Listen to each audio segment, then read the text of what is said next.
Pois é, minha gente, aconteceu o pior, como o título diz. E ninguém melhor do que esses bebês que eu selecionei aqui para retratarem os momentos que eu estou passando, a dor imensa que eu estou passando. Conforme eu falei para vocês, a gatinha estava internada, recebendo todo o tratamento possível, mas o caso dela era muito sério. Ela estava com vários órgãos atingidos e não existia outra solução a não ser botá-la para dormir. Então vocês imaginam, não é? O que é essa dor de você ter uma gatinha muito especial, muito querida. Ela era a minha escolhida. Dentre todos os gatos que eu adoro, os 25 gatos que eu tenho, aquela era a do coração, a queridinha, a especial. Desde pequenininha foi assim. Ela chegou aqui dentro da barriga da mãe dela. A mãe dela foi abandonada, eu resgatei a mãe dela, depois eu senti que a barriguinha estava crescendo. Tanto é que o nome que eu coloquei nela, na gata, mãe, foi mamãe. Porque eu descobri que era uma mamãe. Primeiro, alisando a barriguinha dela, eu senti que os peitinhos dela estavam assim, bem firmes. Eu digo, eu acho que essa gata tá grávida. Aí logo depois a barriguinha começou a crescer. E um dos gatinhos foi ela. Eu tenho tudo registrado, só que eu não consigo assistir ainda. Mas tenho desde o momento do nascimentozinho dela.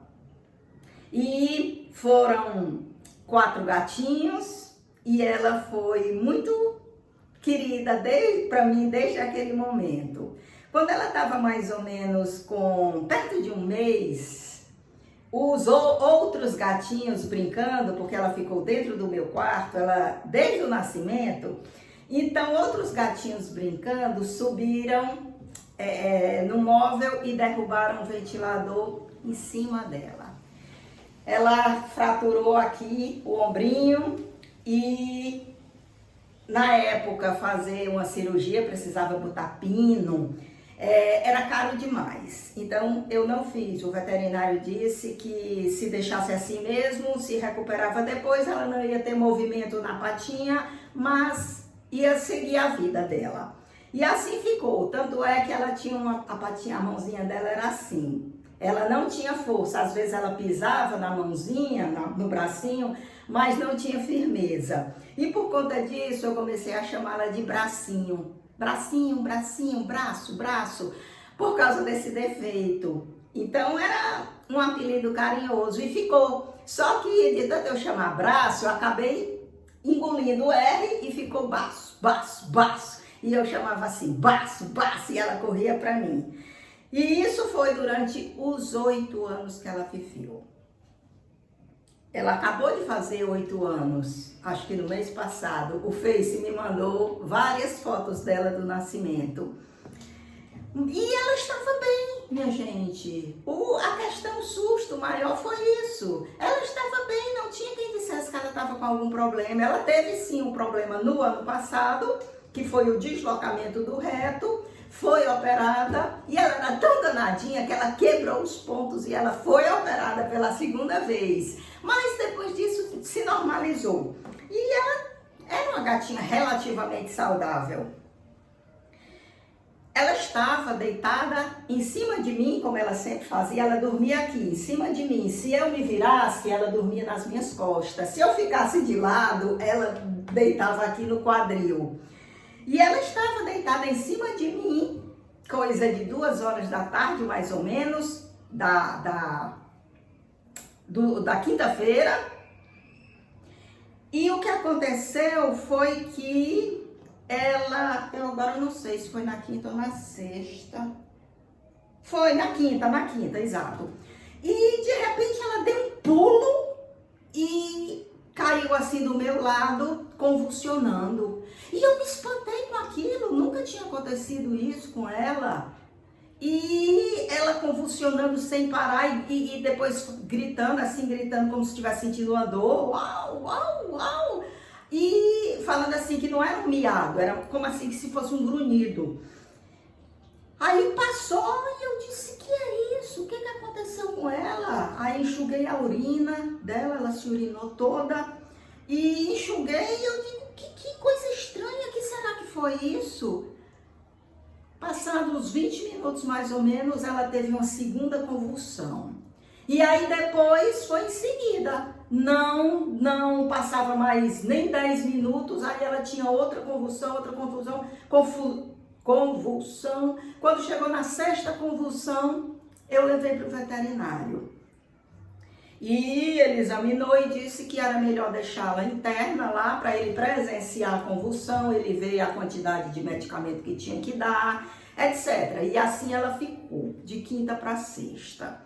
E na sexta, quando eu fui lá, ele me desenganou, disse que a questão dela era muito séria, ela tinha que ficar todo o tempo sedada, porque se ela tornasse, ela dava convulsão sem parar. Ela tinha feito vários exames, ela tinha feito ultrassom, que mostrou que os órgãos dela, fígado, rim, estavam muito comprometidos e que se ela fosse fazer um tratamento, era um tratamento longo, caro, demorado e que não garantia nada, porque a situação dela estava muito feia, a situação orgânica dela, não é? Que o mais digno era colocá-la para dormir. E assim, minha gente, aí é o momento daquela decisão que você sente o coração todo espedaçado, que vem tudo, sabe? Todas aquelas lembranças, tudo que a gente viveu, tanto amor, tanta energia dedicada, aquele carinho, aquele acompanhamento, aquele companheirismo que a gente só tem com o bicho. E eu tive que tomar essa decisão. Quando eu olhei, aí eu fui vê-la. Aí eu vi que ela estava desacordada, ele disse que não, ela não podia ficar sem ser sedada, que podia até tentar parar a sedação, que eu podia ver, presenciar como era que ela estava, a situação. Mas eu senti logo, eu vi a bichinha dormindo, a bichinha tão desconfortável com aquele colar, com um tubo no narizinho de alimentação, com agulha enfiada na coxinha do soro. Então eu vi mesmo, e pelo que eu havia presenciado no dia anterior, eu vi que era o fim dela e eu vi que eu tinha que tomar essa decisão. Agora eu não sei o que é que eu vou fazer com a minha dor. Tá muito forte.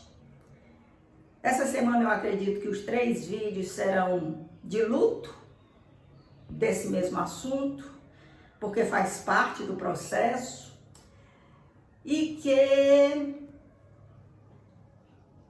eu veja, eu sinta, eu perceba e eu transforme todo esse amor que eu tive, que eu tenho ainda por ela, que eu transforme em algo maior, que eu reverta a meu favor em forma de dignidade para com a memória dela. Eu escolhi esses bebezinhos aqui hoje, porque eles estão externando para vocês a minha dor, que é imensa. E vocês sabem, vocês imaginam que deve ser assim mesmo. Eu vou ficando por aqui. E na quarta-feira eu retorno para dizer como anda o meu processo de cura dessa dor. Afinal de contas, é Carol na terceira idade, eu tentando dizer para vocês, dar um exemplo de como é que eu me resolvo com as minhas dores, para que vocês entendam que isso faz parte da vida. A dor está dentro da vida. A dor está até dentro da felicidade, porque sem a dor a gente não consegue dimensionar o que é felicidade. Então é preciso superar, é preciso transformar essa dor em algo. E é esse trabalho que eu estou exercendo agora, com as mãos vazias dela, mas com o coração ainda repleto da minha bacia. Um forte abraço para vocês, uma boa segunda-feira e uma boa semana.